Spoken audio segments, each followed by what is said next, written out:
గతంలో 5 ఏళ్లు కాంగ్రెస్ అధికారంలో ఉన్నప్పుడు ఏం చేసిందో ఒక్కసారి గుర్తు చేసుకోవాలన్నారు మాజీ మంత్రి ఎర్రబెల్లి దయాకర్ రావు. గత 10 ఏళ్ల బీఆర్ఎస్ ప్రభుత్వ హయాంలో రైతులు ఎంతో సంతోషంగా ఉండేవారని, మళ్లీ కాంగ్రెస్ అధికారంలోకి వచ్చిన 6 నెలల్లోనే రైతులు తీవ్ర ఇబ్బందులు ఎదుర్కొంటున్నారని తెలిపారు. విద్యుత్ కోతలతో మళ్లీ పాత రోజులు గుర్తుకు వస్తున్నాయని మండిపడ్డారు ఎర్రబెల్లి. భూముల రేట్లు ఎట్లా పెరిగినాయి, రైతుల ఆస్తులు ఎట్లా పెరిగినాయి, రైతులకు ఎంత లాభం జరిగిందనేది రివ్యూ చేసుకోండి.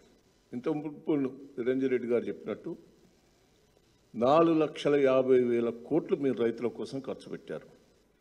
మీరు ఏం ఖర్చు పెట్టబోతున్నారు? నేను ఒకటే రిక్వెస్ట్ చేస్తున్నా, ఇలా రైతులు హ్యాపీగా ఉన్నారు, కానీ ఈ 6 నెలల లోపల ఎంత ఇబ్బంది పడుతున్నారు అనేది కూడా మీరు రివ్యూ చేసుకోండి. కాంగ్రెస్ ప్రభుత్వం వచ్చిన తర్వాత కరెంటు పోతుంది, మోటార్లు కాలిపోతాయి, స్టార్టర్లు కాలిపోతాయి, ట్రాన్స్ఫారాలు కాలిపోతాయి, అల్లకొల్లలు అవుతారు కరెంటు లేక. మళ్ళీ పాత రోజులు గుర్తుకొస్తున్నాయి. ఇది వాస్తవం కాదా? చెల్లెళ్ళ నీళ్ళు లేవు, ప్రాజెక్టులకు మెయింటెనెన్స్ ఇస్తలేవు.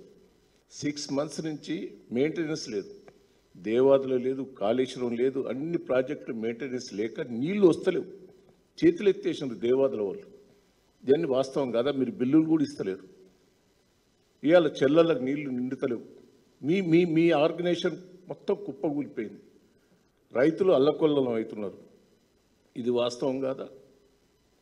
ఆ రోజు కేసీఆర్ గారు చెర్లు బాగు చేసి, చెక్ డ్యాములు కట్టి, ప్రాజెక్టులు పెంచి, 24 గంటల కరెంట్ ఇచ్చి, రైతుకు పెట్టుబడి ఇచ్చి, ఎన్నో తీర్ల ప్రతి గింజ కొన్నా. కానీ ఈరోజు మీరేదో రైతు ప్రభుత్వం అని గొప్ప చెప్పుకుంటే సిగ్గనిపిస్తలేదా? ఈ రుణమాఫీ అన్నావు, నువ్వు 15వ తారీఖు వరకు ఏం చేస్తున్నావు? ఆగస్టు 15కు ఒకసారి రికార్డు తీసుకో మొత్తం. ఈ వీడియో మీకు నచ్చినట్టయితే లైక్ చేయండి, 10 మందికి షేర్ చేయండి. అలాగే కామెంట్ల రూపంలో మీ అభిప్రాయాలను మాతో పంచుకోండి. Nationalist hub group of channels ను సబ్స్క్రైబ్ చేసుకుని తెలుగునాట జాతీయవాద జర్నలిజాన్ని ప్రోత్సహించండి. ఈ వీడియో కింద ఉన్న బెల్ ఐకాన్ పై క్లిక్ చేయడం మర్చిపోవద్దు.